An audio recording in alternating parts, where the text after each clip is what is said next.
results were mixed. So I think you've still got some understanding to do here. Let's break it down and try and simplify it, which is something that I always try and do. We have two basic scenarios. The one is when, well, back up just a second. Relative pronouns. Why are they called relative pronouns? Because they relate something to something else. So if you have a subject in a sentence, or let's just say something that starts the sentence, der Mann, comma, and then a relative pronoun, der, or den, or dane, depending on the relationship between the relative pronoun and the verb. But that relative pronoun is a relative pronoun because it relates back to the antecedent, der Mann. And der Mann, the case of der Mann is independent of the case of the relative pronoun. So just try and hold on to that one little thing about the name of this. The relative pronoun is relative because it relates back to something else. Now, the two different basic scenarios that we've got here are when the relative pronoun is the subject, object, or indirect object of a verb. Going back to the example of der Mann, let's say der Mann, der spricht, heißt Frank. Der spricht, der is the subject. Der Mann, den ich sah, heißt Alfred. The man whom I saw, interestingly, in English we also make the distinction who goes to whom. It's kind of on the way out, but that comes from the German convention here, or the German grammar.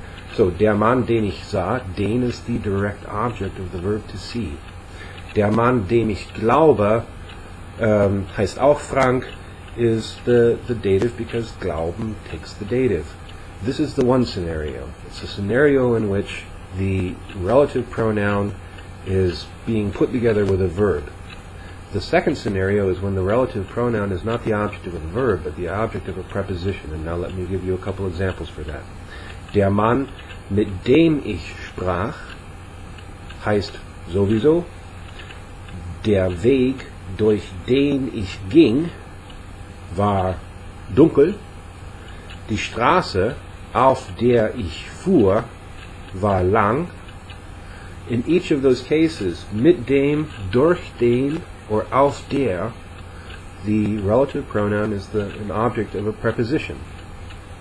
So those are essentially the two different scenarios you've got when you're using relative pronouns. The only other thing that you need to recall and keep in mind is that the relative pronoun is identical with the definite article except for the plural. The plural in the dative. When we have a plural in the dative, it goes from die to what? It goes from die to den. That's the article. What's the relative pronoun? Die to denen. So, die Politiker, denen ich vertraue, sind blah blah blah. So, die Politiker denen, not den, denen. That's really it. There's not a lot more that you need to know to get this right. You simply need to practice, but always keep it simple. These are the two basic scenarios. It's the same as a definite article. I don't even think we need to show that. You think I should show it? Okay, well, I'm ably assisted by somebody who thinks I should show this. I do enjoy this part. This is where I get to look underneath. Yeah, there I am. Over the top. You can see my examples. Yeah. So I hope this helps. And the next installment will follow soon. Now I have to peer underneath it again to stop it. Stop, I say.